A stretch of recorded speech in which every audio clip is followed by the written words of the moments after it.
Αγαπητοί μου μαθητές, αγαπητές μου μαθήτριες, όλοι και όλες εσείς που παρακολουθείτε αυτό το κανάλι γιατί μαθαίνετε ελληνικά, καλώς ήρθατε. Μέσα Γενάρη και το θέμα αυτού του βίντεο θα είναι κάτι πολύ επίκαιρο, το κρύο.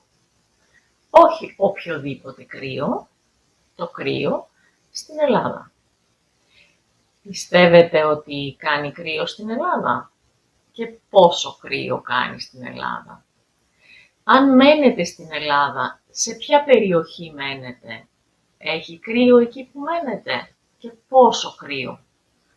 Αν όχι, πώς είναι ο χειμώνας εκεί που μένετε? Το τραγούδι λέει, τον Λοκομόντο, ότι δεν κάνει κρύο στην Ελλάδα. Θα έλεγα ότι αυτό είναι ένας μικρός μύθος, αλλά βέβαια τα πράγματα είναι σχετικά. Για παράδειγμα, τις τελευταίες μέρες οι θερμοκρασίες στη Θεσσαλονίκη κινούνται γύρω στο 0. Η μέγιστη είναι γύρω στους 3 με 4, η μεγαλύτερη δηλαδή θερμοκρασία της ημέρας, και η ελάχιστη πέφτει κάτω από το 0. Έχει κρύο. Όμως, στη Θεσσαλονίκη το χειμώνα μπορεί να έχει κρύο χωρίς να έχει τόσο χαμηλές θερμοκρασίες. Αν έχει υγρασία, οι 5 και οι 6 και οι 7 βαθμοί Κελσίου μπορεί να δίνουν την αίσθηση αρνητικών θερμοκρασιών. Λέμε ότι το κρύο αυτό τρυπάει τα κόκαλα του ανθρώπου. Σήμερα θα σας διαβάσω ένα κείμενο που υπάρχει στην Τράπεζα Θεμάτων για όσους θέλουν να δώσουν εξετάσεις για να αποκτήσουν την ελληνική ηθαγένεια. Το κείμενο αυτό είναι το νούμερο 32 και το θέμα του είναι μία πόλη, μικρή πόλη της Ελλάδας, στα βόρεια σύνορα της χώρας, στην οποία παρατηρούνται οι χαμηλότερες θερμοκρασίες στη διάρκεια του χειμώνα.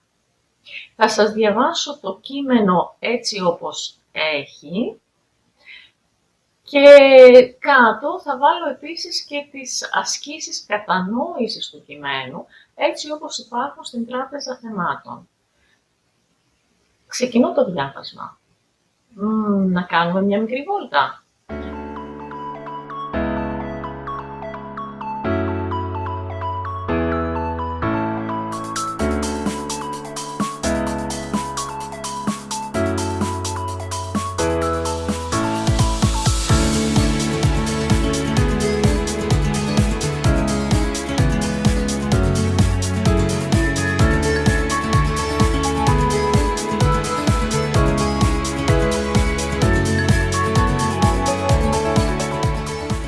Ο τίτλος είναι «Η πιο κρύα πόλη της Ελλάδας».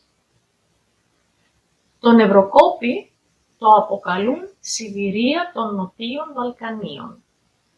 Το Κάτω Ευρωκόπη είναι ένας δήμος στο βόρειο-δυτικό τμήμα του νομού Δράμας, μια περιοχή διάσημη για το κρύο της.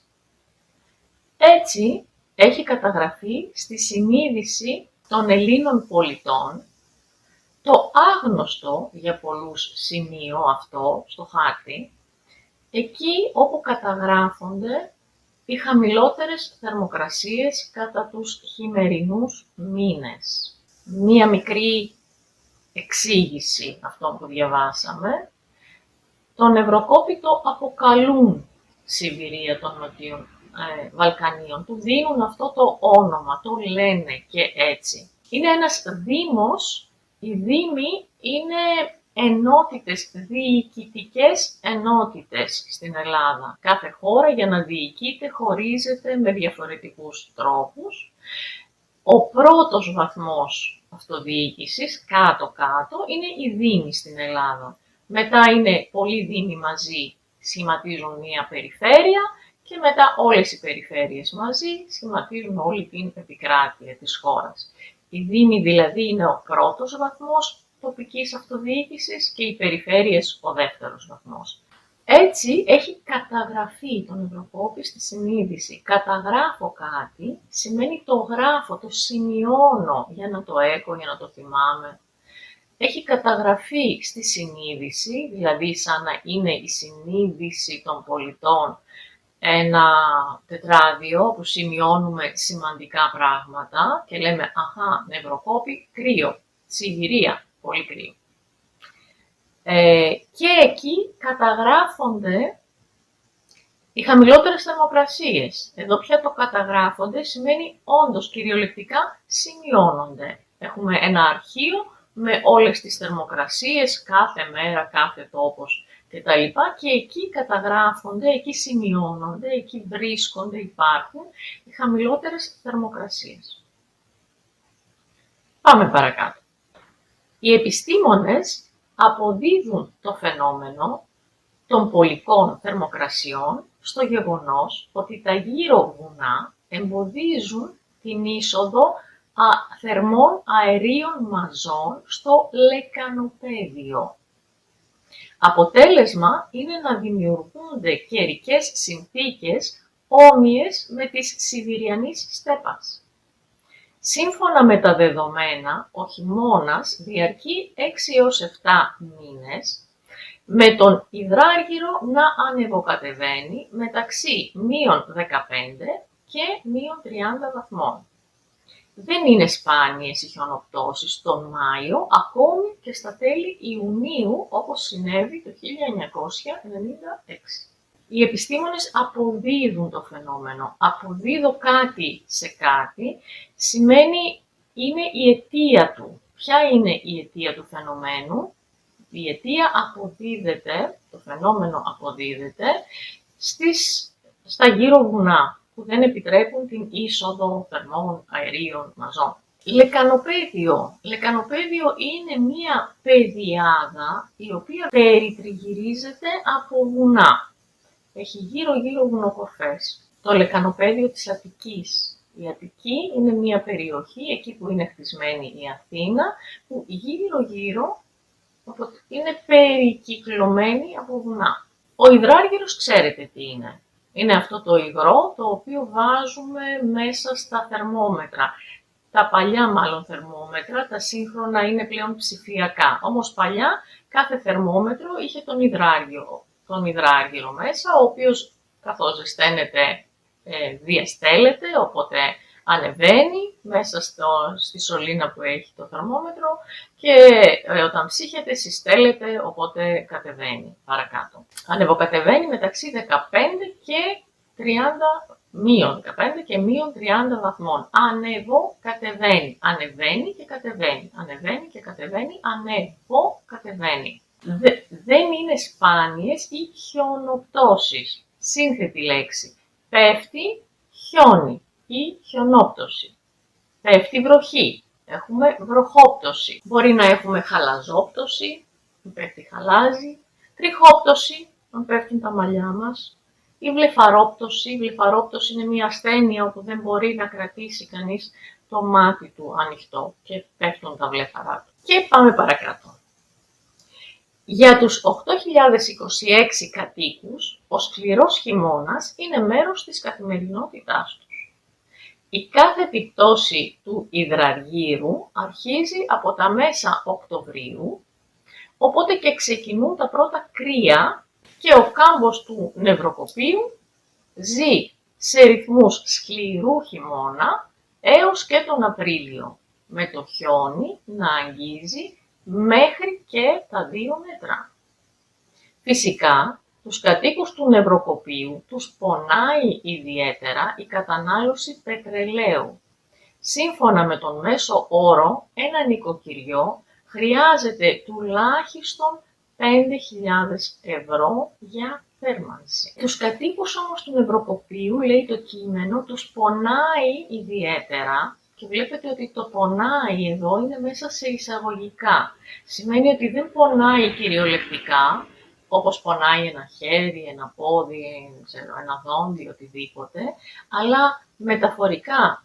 Ποιος πονάει σε αυτήν την περίπτωση? Πονάει η τσέπη. 5.000 ευρώ μόνο για θέρμανση. Για την Ελλάδα είναι πολλά και δεν μπορώ να φανταστώ πόσο είναι αυτό το νούμερο σήμερα στις μέρες μας, που οι τιμές των καυσίμων έχουν εκτιναχθεί στα ύψη και λόγω της υψηλής φορολογίας και εκτός των άλλων στην Ελλάδα. Και συνεχίζω. Η περιοχή που είναι επιπλέον γνωστή για τα περίφημα γεωργικά προϊόντα, όπως πατάτες και φασόλια, έχει πολλές δυνατότητες προσέλκυσης τουριστών. Το χιονοδρομικό κέντρο Φαλακρού, τον παραδοσιακό οικισμό στο χωριό Γρανίδης, τεχνητές λίμνες και ποτάμια, τις θεαματικές διαδρομές στα δάση, τις παλιές εκκλησίες. Οι κάτοικοι της περιοχής δημιούργησαν μία σελίδα στο Facebook αφιερωμένη στις ομορφιές του τόπου τους. Αυτό είναι το κείμενο έτσι όπως υπάρχει στην ιστοσελίδα της Γενικής Γραμματείας Ιθαγένειας. Θα σας βάλω το σύνδεσμο. Σε αυτή την τελευταία παράγραφο, τα περίφημα γεωργικά προϊόντα, περίφημα, έχουν πολύ καλή φήμη, είναι διάσημα, δηλαδή αλλά θετικά διάσημα είναι τα περίφημα. Έχει πολλές δυνατότητες προσέλκυσης τουριστών. Ελκύω, έλκω σημαίνει τραβάω. Προσελκύω, τραβάω προς τα μένα. Έλκω, έχουμε τον ανελκυστήρα. Τραβάω προς τα πάνω. Έχουμε την καθέλκυση του πλοίου. Τραβάμε το πλοίο κάτω για να μπει μέσα στη θάλασσα, όταν το φτιάχνουν στο ναυπηγείο. Έχει δυνατότητες δηλαδή να τραβήξει τουρισμό. Γιατί έχει το χιονοδρομικό κέντρο του βουνού του όρους Φαλακρό, που είναι πολύ κοντά και είναι και πολύ ωραίο, και τον παραδοσιακό οικισμό στο χωριό Γρανίτης. Οικισμός είναι μερικά σπίτια, όχι ένα ολόκληρο χωριό, ένα μικρό κομμάτι, κάποια μερικά σπίτια. Έχουμε τη λέξη οίκος, οικισμός. Το σπίτι, μερικά σπίτια. Και τις θεαματικές διαδρομές στα δάση. Θέαμα, θεώ με το ρήμα, βλέπω, θεαματικές διαδρομές, διαδρομές που προσφέρουν πολύ ωραία θέα, που προσφέρουν μεγάλη ευχαρίστηση όταν τις βλέπει κανείς. Αυτό ήταν το κείμενο για την πιο κρύα πόλη της Ελλάδας. Η αλήθεια είναι ότι ψάχνοντας στο ίντερνετ είδα ότι η χαμηλότερη θερμοκρασία που καταγράφηκε ποτέ στην Ελλάδα δεν είναι στον Ευρωκόπη, αλλά σε μία άλλη πόλη εδώ στο βορρά. Επίσης, πολύ χαμηλές θερμοκρασίες καταγράφονται κάθε χειμώνα στη Φλόρινα, γενικά στα βόρεια σύνορα της χώρας. Στην τελευταία παράγραφο μιλάει για τα γεωργικά προϊόντα του νευροκοπείου και ψάχνοντας επίσης είδα ότι πρόσφατα η πατάτα νευροκοπείου, η οποία θεωρείται ένα από τα καλύτερα είδη πατάτας στην Ελλάδα από πάντα, ενώ πάντα και από παιδί θυμάμαι ακούγαμε πατάτες νευροκοπείου και ήταν σήμα ποιότητας αυτό, αλλά σε ένα πρόσφατο παγκόσμιο διαγωνισμό η πατάτα νευροκοπείου πήρε το πρώτο βραβείο, δηλαδή η καλύτερη πατάτα στον κόσμο. Γίνεται στον Ευρωκόπη. Και οι χαμηλότερες θερμοκρασίες στην Ελλάδα επίσης συναντιούνται στον Ευρωκόπη. Και με αυτά τα νέα θα σας αφήσω εδώ να απολαύσετε το χειμώνα σας. Δεν ξέρω αν σας αρέσει ή δεν σας αρέσει, μπορείτε να το γράψετε κάτω. Στην Ελλάδα ο χειμώνας όσο και να διαρκέσει, αυτό δεν είναι πολύ. Εξάλλου προς το τέλος του Γενάρη, αρχές του Φλεβάρη, περιμένουμε και τις Αλκιονίδες. Θα δούμε. Αυτά τα ολίγα. Γράψτε ό,τι νομίζετε κάτω και θα τα ξαναπούμε, ελπίζω, την επόμενη φορά σε ένα επόμενο βίντεο. Σας χαιρετώ. Γεια σας.